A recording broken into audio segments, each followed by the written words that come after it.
Assalamualaikum warahmatullahi wabarakatuh.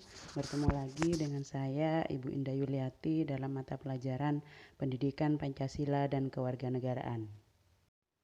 Materi pertama di kelas 9 yaitu tentang dinamika perwujudan Pancasila sebagai dasar negara dan pandangan hidup bangsa. Penerapan Pancasila dari masa ke masa. 1. Masa awal kemerdekaan yaitu tahun 1945 sampai 1959. Pada periode ini, penerapan Pancasila sebagai dasar negara dan pandangan hidup bangsa menghadapi berbagai masalah.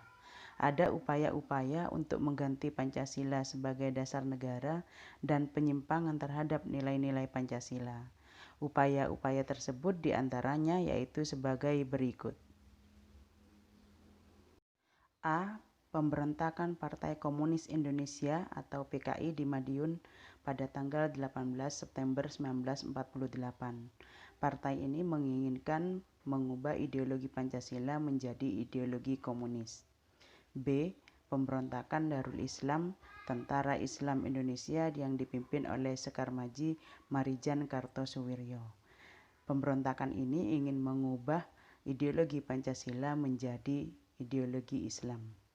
C. Pemberontakan Republik Maluku Selatan merupakan sebuah gerakan separatisme dipimpin oleh Christian Robert Stephen Sumokil bertujuan untuk membentuk negara sendiri yang didirikan pada tanggal 25 April 1950. D.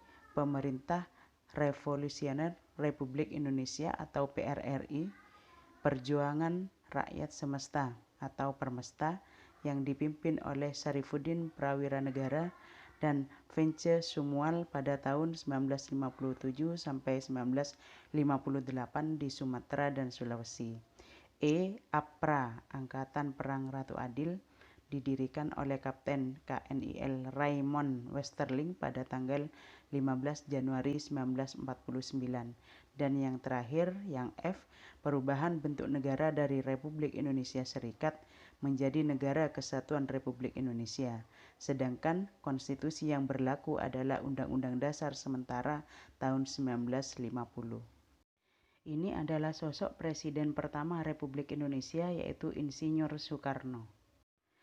2. Masa Orde Lama tahun 1959 sampai 1966. Periode ini dikenal sebagai periode demokrasi terpimpin.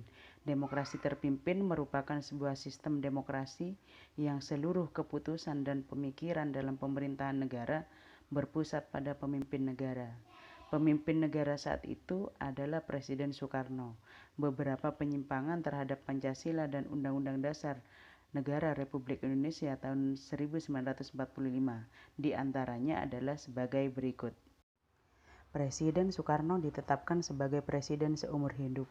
Ini merupakan bentuk pelanggaran terhadap Undang-Undang Dasar karena masa jabatan presiden ditetapkan di dalam Undang-Undang Dasar. Yang kedua, presiden membubarkan DPR hasil pemilu 1955. Ini juga merupakan penyimpangan karena presiden dan DPR tidak bisa saling membubarkan sebagai lembaga negara.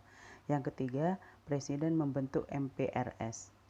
Pada periode ini terjadi pemberontakan PKI tanggal 30 September 1965 yang biasa kita kenal dengan nama G30S PKI yang dipimpin oleh DN Aidit.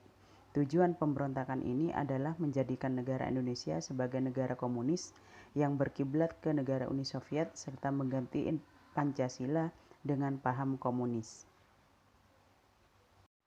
3. Masa Orde Baru. Era ini dikenal sebagai Orde Baru dengan konsep demokrasi Pancasila.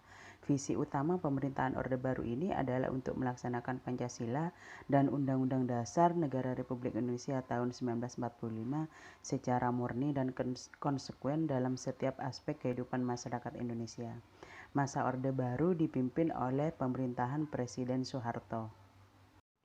Pada masa pemerintahan Orde Baru, pembangunan nasional dapat dilaksanakan secara bertahap dan berkesinambungan melalui rencana pembangunan 5 tahun atau Repelita. Hal tersebut menjadikan pembangunan nasional tumbuh dengan pesat di segala bidang kehidupan. Pada masa ini juga, lembaga kepresidenan merupakan pengontrol utama lembaga negara lainnya. Kebebasan berpolitik dibatasi dengan jumlah partai politik yang terbatas pada 3 partai saja, yaitu Partai Persatuan Pembangunan, Golongan Karya, dan Partai Demokrasi Indonesia. Dibatasinya kebebasan pers dan kebebasan berpendapat. Munculnya beberapa peristiwa pelanggaran hak asasi manusia seperti kasus Tanjung Priuk, kasus Marsina, kasus wartawan Udin dari harian Bernas Yogyakarta, dan lain-lain. Masa pemerintahan Orde Baru akhirnya tumbang setelah munculnya gerakan reformasi yang dipimpin oleh kelompok mahasiswa yang menuntut agar Presiden Soeharto segera mundur dari jabatannya. Pada tanggal 12 Mei 1998, akhirnya Presiden Soeharto resmi mengundurkan diri dari jabatan kepresidenan. 4. Masa reformasi tahun 1998 sampai sekarang. Pada masa reformasi, penerapan Pancasila diwarnai oleh kehidupan yang serba bebas. Kebebasan yang mewarnai kehidupan masyarakat Indonesia saat ini meliputi berbagai macam bentuk, mulai dari kebebasan berbicara, berorganisasi, berekspresi, dan sebagainya. Kebebasan tersebut di satu sisi dapat memacu kreativitas masyarakat, tetapi di sisi lain juga bisa mendatangkan dampak negatif yang merugikan bangsa Indonesia itu sendiri. Terdapat beberapa hal negatif yang timbul sebagai akibat penerapan konsep kebebasan yang tanpa batas, misalnya seperti munculnya pergaulan bebas, pola komunikasi yang tidak beretika, peredaran narkoba dan minuman keras, aksi anarkisme serta vandalisme sehingga memicu munculnya perpecahan dan penurunan moral, konflik di beberapa daerah, tawuran antar pelajar, serta tindak kekerasan yang dijadikan sebagai alat untuk menyelesaikan permasalahan. Dinamika nilai-nilai Pancasila sesuai dengan perkembangan zaman. Pancasila disebut sebagai ideologi terbuka. Ini dikarenakan Pancasila merupakan ciri khas atau identitas bangsa Indonesia yang perlu dipertahankan dan terus dijadikan sebagai pedoman dalam menentukan arah dan tujuan yang diwujudkan dalam sikap dan perilaku bangsa Indonesia. Pancasila disebut ideologi terbuka karena nilai-nilai dan cita-citanya tidak dipaksakan dari luar, melainkan digali dan diambil dari kekayaan rohani, moral, dan budaya masyarakat Indonesia itu sendiri. Dan Pancasila bersifat aktual, dinamis, antisipatif, serta senantiasa mampu menyesuaikan diri dengan perkembangan zaman, ilmu pengetahuan, teknologi, serta dinamika perkembangan aspirasi masyarakat. Keterbukaan ideologi Pancasila harus selalu memperhatikan beberapa hal. 1. Stabilitas nasional yang dinamis. 2. Larangan untuk memasukkan pemikiran-pemikiran yang mengandung nilai-nilai ideologi Marxisme, Leninisme, dan Komunisme. 3. Mencegah berkembangnya paham liberal. 4. Larangan terhadap pandangan ekstrim yang menggelisahkan kehidupan masyarakat. Yang kelima, penciptaan norma yang harus melalui kesepakatan. Pancasila sebagai ideologi mengandung 3 nilai. Yang pertama, nilai dasar. Nilai dasar ini mencakup 5 sila-sila Pancasila. Yang kedua, Pancasila mengandung nilai instrumental. Ini sebagai penjabaran dari nilai-nilai dasar ideologi Pancasila berupa peraturan perundangan dan lembaga pelaksanaannya. Misalnya, contohnya Undang-Undang Dasar, ketetapan MPR, undang-undang, dan peraturan lainnya. Yang ketiga, Pancasila mengandung nilai praksis, artinya nilai-nilai Pancasila senantiasa berkembang dan selalu dapat dilakukan perubahan dan perbaikan sesuai dengan perkembangan zaman dan aspirasi masyarakat. Selain nilai, Pancasila juga terbagi menjadi 3 dimensi. 1. Dimensi idealisme. Dimensi ini menekankan bahwa nilai-nilai dasar yang terkandung dalam Pancasila bersifat sistematis, rasional, dan menyeluruh. Pada hakikatnya bersumber pada filsafat Pancasila. 2. Dimensi normatif. Dimensi ini mengandung pengertian bahwa nilai-nilai yang terkandung dalam Pancasila perlu dijabarkan dalam suatu sistem norma. 3. Dimensi realitas. Dimensi ini mengandung makna bahwa suatu ideologi harus mampu mencerminkan realitas kehidupan yang berkembang dalam masyarakat. Perwujudan nilai-nilai Pancasila dalam berbagai kehidupan. 1. Perwujudan nilai Pancasila dalam bidang politik dan hukum.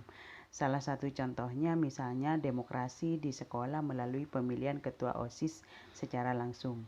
Ini merupakan contoh pelaksanaan nilai Pancasila di bidang politik dan hukum. Artinya setiap orang diberikan kebebasan untuk memilih siapa pemimpinnya sesuai dengan hati nurani masing-masing. 2. Perwujudan nilai-nilai Pancasila dalam bidang ekonomi. Kita ambilkan contoh koperasi sekolah. Koperasi sekolah merupakan soko guru perekonomian berdasarkan Pancasila. 3. Perwujudan nilai-nilai Pancasila dalam bidang sosial budaya. Teknologi merupakan salah satu bentuk budaya yang dapat diterima oleh masyarakat. Misalnya dalam gambar ini, traktor mengalihkan fungsi bajak sawah yang dianggap pelaksanaannya terlalu lama sehingga bisa membantu para petani untuk meningkatkan hasil panennya dengan menggunakan traktor. Yang terakhir, nomor 4, perwujudan nilai-nilai Pancasila dalam bidang pertahanan dan keamanan. TNI dan Polri sebagai kekuatan pertahanan dan keamanan negara, sedangkan rakyat yang lainnya melaksanakan nilai-nilai Pancasila sesuai dengan profesinya masing-masing. Demikian materi yang dapat Ibu sampaikan, semoga bermanfaat. Mohon maaf jikalau ada kesalahan atau kekurangan. Belajar lebih baik lagi agar masa depan yang cerah menantimu. Tidak ada usaha yang tidak membuahkan hasil. Terus semangat belajar ya. Ibu akhiri, wassalamualaikum warahmatullahi wabarakatuh.